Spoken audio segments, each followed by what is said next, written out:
자, 지금 이 그림은 당시에 세계 제국주의 국가를 표현한 그림이에요. 그럼 우리는 왜 일본의 지배를 받게 되었냐? 일본도 결국에는 서양과 같은 제국주의 국가의 그 모습으로 편입이 된 거예요.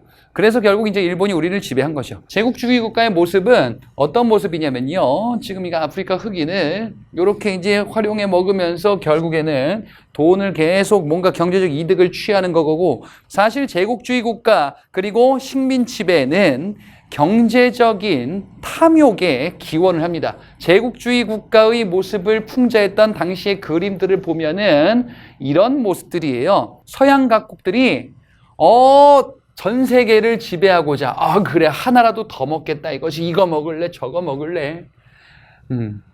자, 그런데 뭔가 야욕, 탐욕이 점점점 강해져요. 내가 먹을래, 네가 먹을래, 여긴 내 거야, 여긴 내 거야, 이런 욕심들이 점점 강해지겠죠. 당시의 모습을 보자면은 이게 막 소용돌이처럼 얽혀 있어요. 여기에는 경제적인 이득을 취하고자 하는 제국주의, 그리고 각국의 민족성의 대립, 이런 것들이 복잡하게 얽혀 있었거든요. 이런 탐욕이 과해져서 제국주의 국가들끼리 식민지 쟁탈전이 결국 전쟁까지 비화된 게 세계 1차 대전이에요. 자, 이러한 제국주의 국가의 충돌, 1차 세계대전이 언제 있었냐? 일제강점기 초반부에 있었어요. 1910년대에 있었어요. 우리가 직접 싸운 건 아니죠. 근데 일본도 여기에 싸움에 가담하기도 했었겠죠. 그런데 이들이 1차 세계대전을 겪고 나서 약간의 현타가 와요. 전쟁을 했는데 어디에서 전쟁의 주 무대가 됐냐? 바로 여기 유럽이에요. 그 전까지 엄청난 힘을 바탕으로 전 세계를 야금야금 다 잡아먹던 유럽의 지위가 흔들리기 시작해. 왜? 자기들끼리 힘을 너무 뺀 거예요. 그리고 이 전쟁이 끝나고 승전국과 패전국이 모여서 회의를 할 겁니다. 승전국이 패전국 앉혀놓고서 이제 뭔가를 이제 뜯어먹으려고 하겠죠. 여기서 무슨 원칙이 하나 나와요. 당시 승전국 중에 하나인 미국의 대통령 우드로 윌슨이에요. 야, 우리 전쟁 끝나고 앞으로 국제 질서는 이렇게 하자. 이제 민족의 운명은 각 민족이 스스로 결정하도록 하자. 요걸 6글자로 뭐라고 하냐? 민족 자결주의다, 이렇게 얘기해요. 자신들이 결정하자라는 거예요. 이 윌슨이 제창했었던 민족 자결주의 원칙에 따라서 어떻게 하냐? 이제 식민지들을 독립시켜주자라는 거예요. 자신들의 운명을 스스로 결정할 수 있게끔 하자. 그래서 국제적인 대립을 조금은 피하자. 사실 본심은 뭐였을까? 자, 이 사람이 민족 자결주의 이렇게 얘기했어요. 이 사람의 생각으로 가보자. 그리고 당시 제국주의 국가, 서구의 국가들의 본심은 이거였습니다. 예, 이러다가 우리 다 패가 망신해. 이건 우리 민족에게는 어떻게 다가왔을까? 이렇게 다가오지 않았을까요? 한 줄기 희망의 빛이. 그래? 그러면 우리도 여기에 적용받을 수 있지 않을까?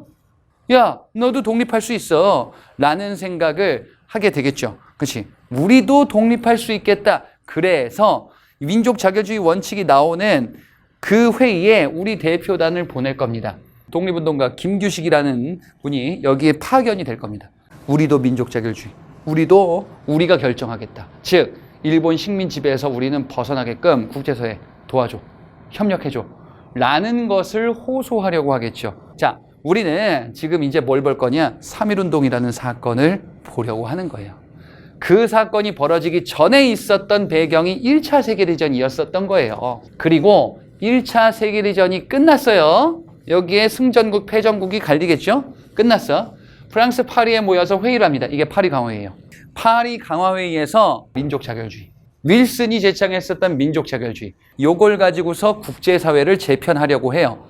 독립운동 단체, 이건 중국의 상하이에 있었던 단체인데 신한청년당이라는 단체가 대표를 파견했었던 거고, 이러한 분위기가 이제 확산되고 우리 다른 독립운동가들에게도 알려지면서 이제 여러 가지의 선언문들이 나오는데, 그 중에 하나, 일본에서 도쿄 유학생들이 중심이 돼서 28 독립선언문을 발표합니다. 민족 자율주의 원칙에 따라서 우리는 독립국가다라는 것을 선포한 거예요. 일본에서. 그지? 자, 그럼 보세요. 저 멀리 프랑스 파리에 우리 측 대표를 보냈대. 일본에서는 학생들이 지금 이러한 활동까지 했대. 이 사실이 어디 알려져? 국내에 알려지겠죠. 국내의 독립운동가들, 국내에 있었던 독립운동가들 무슨 생각했어? 아, 우리도 뭐 해야 되는데? 라는 생각을 하겠죠. 그런데 국내는 일본의 아주 강압적인 통치를 받고 있었던 시기예요. 너무 위험하잖아요. 기회가 많지 않을 것 같아요. 한 번뿐일 것 같아. 이 단 한 번의 기회를 잘 살리면 좋은데 그걸 언제 하지? 대체 언제 하지? 이런 고민하던 와중에 고종이 죽습니다. 이 고종이 갑작스레 서거합니다. 그런데 어떤 확인되지 않은 소문들이 막 돌기 시작해. 뭐? 일본이 고종을 죽였다. 고종이 황제께서 이렇게 있다가 오늘 내일 안녕 이렇게 죽은 게 아니고 갑작스레 죽었기 때문에 뭔가 의문투성들이 있는 거야. 미스테리가 있는 거야. 알고 보니 일본이 고종을 독살했다라는 썰이 돌아요. 독살설이. 반일 감정이 엄청나게 고조됐겠죠. 고종 장례식을 할 겁니다. 이날 만세 시위를 하면 되겠구나. 모든 시선이 우리에게 이 장례식에 집중이 될 겁니다. 그렇죠? 그래서 이날 만세 시위라고 국내에서 선포하는 거야. 뭐라고? 우리는 자주독립국가다. 우리의 의사가 이렇다. 국제사회에게 또 호소하는 거야. 뭐? 국제사회요. 우리 민족자결주의 원칙에 따라서 독립시키는 거, 독립하는 거, 요것을 지지해달라. 라고 호소하고 싶은 거야. 자, 그래서 이런 것이 배경이 돼서 고종 장례식 인산일이다 라고도 해요. 3.1운동이 벌어지게 될 거거든요. 자, 구체적인 양상을 한번 보도록 할게요.